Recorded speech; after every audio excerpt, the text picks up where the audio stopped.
I found the button before I had the courage to confront what it meant. It was small, white, scratched along the edges, the kind that comes off a man's dress shirt.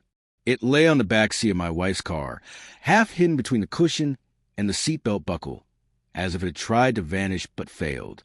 For a moment, the world went silent. The hose in my hand sprayed water onto the pavement in a direction I wasn't even looking. All I could focus on was that tiny accusing button. My wife Elena never wore shirts like that. I did, but it wasn't mine. And she never drove anyone except coworkers. At least, that's what I believed. I picked the button up slowly, as if it were a weapon. In a way, it was... That small piece of plastic felt heavier than the car, heavier than the truth hiding behind it. My chest tightened. My mind scrambled for excuses, explanations, anything to make this a misunderstanding. But sometimes truth arrives before reason, and the truth whispered, "This isn't nothing."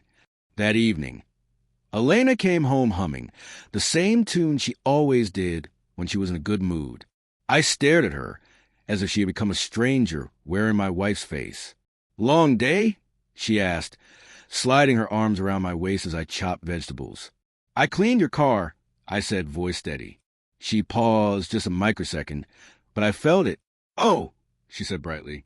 "Thank you. I've been meaning to do that." "I found something." I added, "What's that?" She reached for a glass of water. "A button."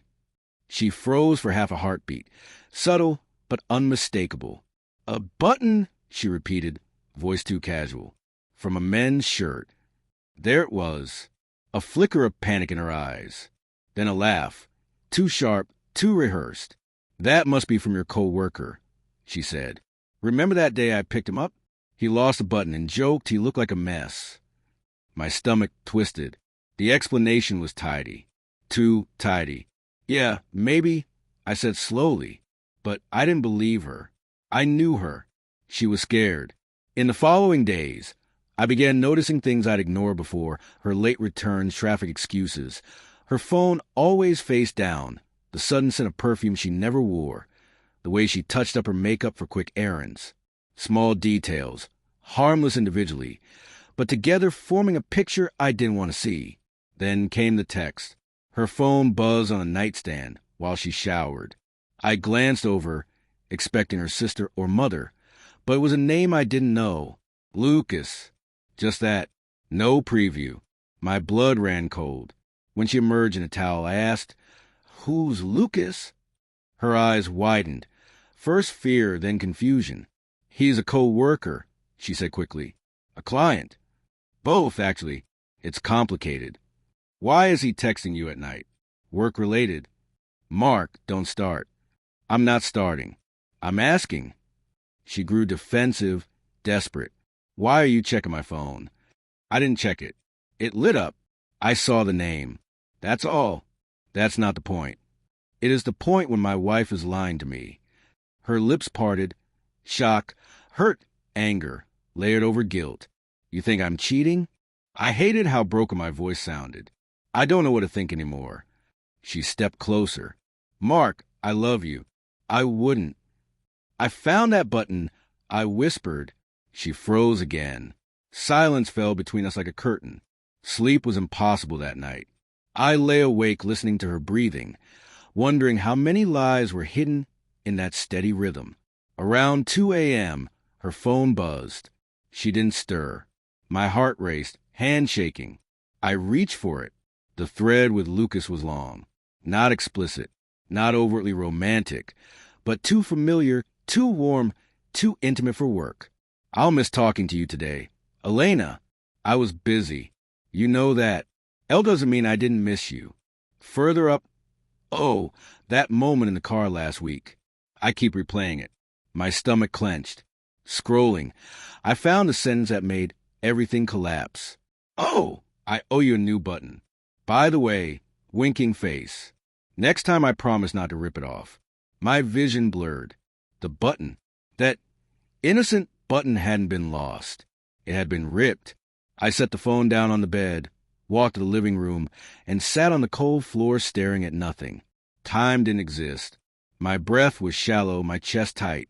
I didn't know how long I sat there before I heard her behind me. Mark. Her voice was small, scared. I held up the phone. She said nothing. Didn't deny it. Didn't pretend. She collapsed to her knees in front of me, sobbing real, uncontrollable sobs. "I'm so sorry," she whispered. "I'm so sorry." "How long?" I asked. 3 months. I closed my eyes, swallowing pain like poison. "Why?" She shook her head helplessly. "I was lonely. You've been so tired lately," distant. I felt invisible. Lucas made me feel seen. It was stupid, selfish, a choice. I cut in, voice cracking. "A choice you made, over and over." She reached for my hands. I pulled away. "Please, don't leave. Let me fix this. I'll do anything." I laughed, a hollow, broken sound. "You already broke it, Mark. You let him sit in our car." I whispered. "You let him touch you. You let him take pieces of you that were supposed to be mine." Her face twisted in agony. "I ended it," she said desperately. 2 weeks ago. I regretted it every day. I wanted to tell you, but I was afraid. "You should have been afraid before," I said softly. "Before you betrayed me." She sobbed harder, reaching for me as if her hands could hold the marriage together. But something inside me had snapped beyond repair. I stood, grabbed a small bag, a few clothes, my keys. She followed me to the door, crying so hard she could barely breathe. "Please, please don't go," she whispered, voice trembling. "You're my husband. I need you. I love you. Please don't leave me alone with what I've done." I turned to her, seeing the woman I married, the one who fell asleep on my chest, kissed me in grocery aisles, held my hand during storms. But I also saw the woman who smiled at another man in the back seat of her car. "I loved you," I said, "more than I ever admitted, more than I thought I could love anyone." She choked on a sob. "But love isn't enough," I whispered.